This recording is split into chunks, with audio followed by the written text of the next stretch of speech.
Right, I ended up taking a 2 minute inversion loss today, got absolutely demolished in one candle. This trade was terrible, and the only reason I took it is because my whole narrative was wrong because of one single thing. So let me just get straight into it. So here we have coming into the day. What do we see? Higher time frame. Well, we see price in an obvious downtrend, right? Price is just really just pushing down, going on a liquidity run, running through all things towards the left. Now, what are we moving towards? Well, my personal idea is we have a monthly gap down below that we want to go mitigate. So this is obviously what I'm looking for over the next week and a bit. We have a weekly gap right here that we're trading in. We're kind of rejecting off of after sweeping out this weekly intermediate low. So my idea coming into the day was, okay, so we're rejecting off that weekly intermediate low. What do we have above to distribute higher to? Well, we have this very obvious 4-hour gap right here, 4 hour. And pretty much my thought process coming into the day was, well, I want to see price move up, mitigate this 4 hour to overall move lower, right? So I want to see price come up here to then move lower, target this big wick down here, and then overall to take out that and like kind of mitigate that monthly fair value gap. So what do we have coming into the open? So the first thing I want to note was today was or whatever the fuck it's called, doesn't matter. 8:30 news, crazy 8:30 news, very volatile. CPI. So CPI days extremely volatile. Like let's just take a look at this wick. What is that? 190 points, 200 points, like pretty crazy stuff. And so we ended up taking out the CPI high. Now what do we have? We're leaving the CPI low below a market open. CPI low. Now, what did we have above the CPI low? Well, we had this 30-minute gap right here. 30-minute bearish gap. Okay, so coming into open, what did we see overall structure? So on the day, I am bullish towards the 4-hour right here. What do we have leading towards that 4-hour gap? Well, we have this low resistance liquidity right here. And we also have kind of these big intermediate wicks. You can see on the 15-minute, it's a little bit more clear.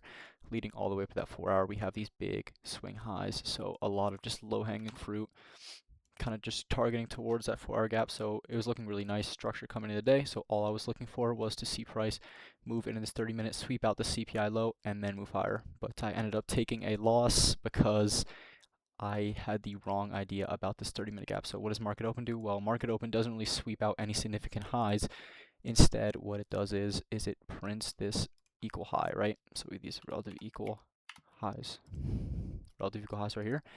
After that, market starts moving down like this, and we end up getting this beautiful 30-second inversion towards the upside. But I fade this trade out. And why do I fade this trade out? Because the CPI low is resting right below our stop loss. And at the time, I thought it really mattered because I wasn't thinking kind of in the right mind. Like, let me just get into it. So this long ends up playing out, and then I end up taking this short right here. So this long ends up playing out, and then I end up taking this short right here. So at this time, we had swept out all this, and my short was delivering off of a hour intermediate high. You can see right here. We leave this big wick, we come up, sweep it, and we start to disrespect this entire opening bullish leg, right? Why did this fail? Why did this fail? Because I failed to realize that this 30-minute gap was protecting the CPI low, right? So this is why this first play played out, right? Because this 30-minute gap, like we don't have to sweep out the CPI low before moving higher, and that's the idea I had coming in open, that we had to sweep out this CPI low inside the 30-minute to then move higher. So I was waiting for price to sweep out the CPI low before ultimately delivering higher to that 4-hour gap, but this was wrong because the 30-minute gap was protecting the CPI low. So we did not have to sweep the CPI low as long as this gap is being respected. So that kind of influenced my second idea right here being, well, we disrespected this entire bearish leg. We get this clean V-shaped 2-minute inversion right here, right? And now I'm looking for price to come down and take out the CPI low. What happens? I get immediately demolished because this low is protected and we don't have to take out the CPI low. So overall on the day, I was just completely incorrect. This happens. This is a mistake I should not have made today, but hey, this is one to put in the journal because I was looking for longs here. I had the correct bias, had the correct draw on liquidity on the day, so I have to give myself props for that. But I want to talk about what I did after I lost.